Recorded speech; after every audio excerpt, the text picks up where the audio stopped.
Baik, Bismillahirrahmanirrahim. Assalamualaikum warahmatullahi wabarakatuh.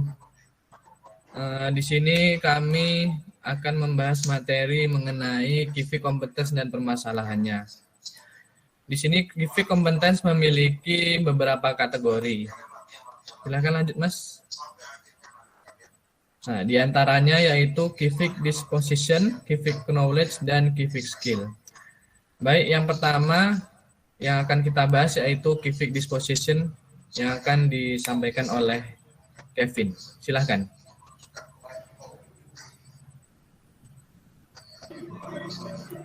Nah, disposition memiliki sifat yang harus dimiliki setiap warga negara untuk mendukung efektivitas partisipasi politik, berfungsinya sistem politik yang sehat, berkembangnya martabat dan harga diri dan kepentingan umum.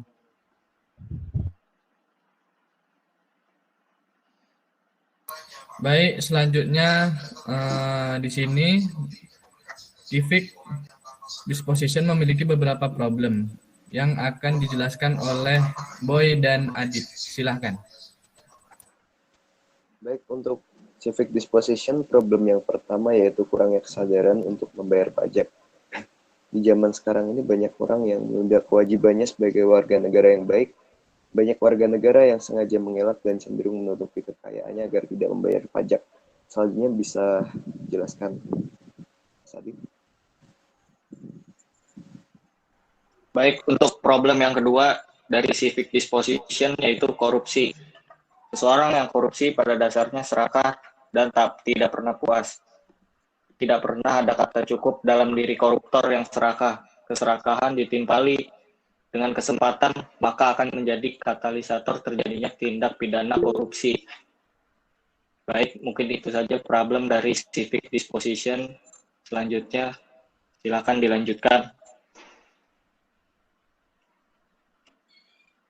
Oke, berikutnya yaitu KIVI Knowledge yang akan dijelaskan oleh Kevin. Silakan.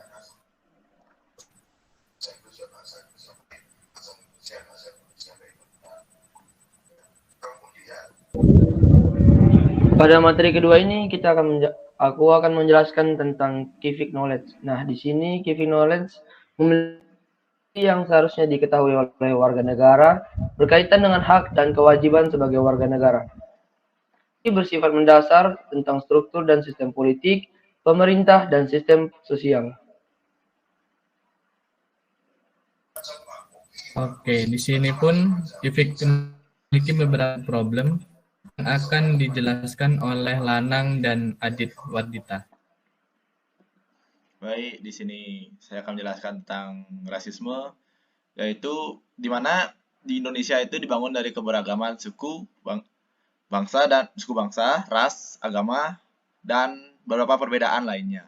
Di sini rasisme itu menjadi salah satu masalah terbesar yang dialami oleh bangsa ini, di mana sistem sosial yang dibentuk akan terjadi perpecahan karena sifat rasisme yang bisa mengakibatkan perpecahan antara umat di sebuah negara.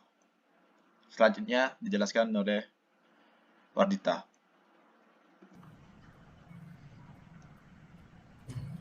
Di sini kesenjangan sosial, suatu kondisi di mana ada hal yang tidak seimbang di dalam kehidupan masyarakat, entah itu secara personal maupun kelompok, di mana ada ketimpangan sosial yang terbentuk dari sebuah ketidakadilan.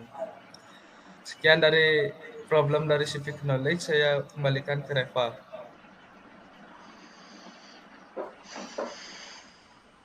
Oke, baik. Berikutnya yang terakhir yaitu KIVI Skill yang dilakukan.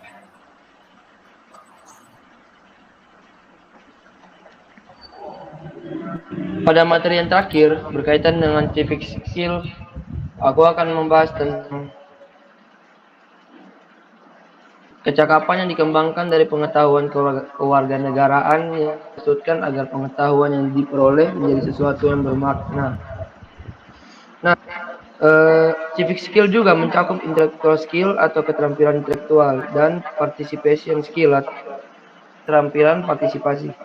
Nah, keterampilan intelektual yang terpenting bagi terbentuknya warga negara yang efektif dan bertanggung jawab antara lain adalah keterampilan berpikir kritis.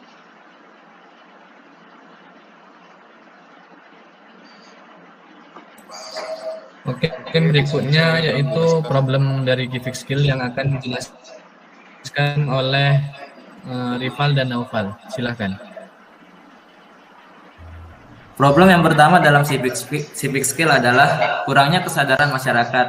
Kenyataan atau realita yang terjadi pada masyarakat saat ini adalah mereka kurang paham atau tidak mengetahui tentang pentingnya menerapkan indikator-indikator keterampilan kewarganegaraan tadi, sehingga mereka akan bersikap semaunya sendiri tanpa memikirkan apakah itu pantas atau tidak untuk dilakukan.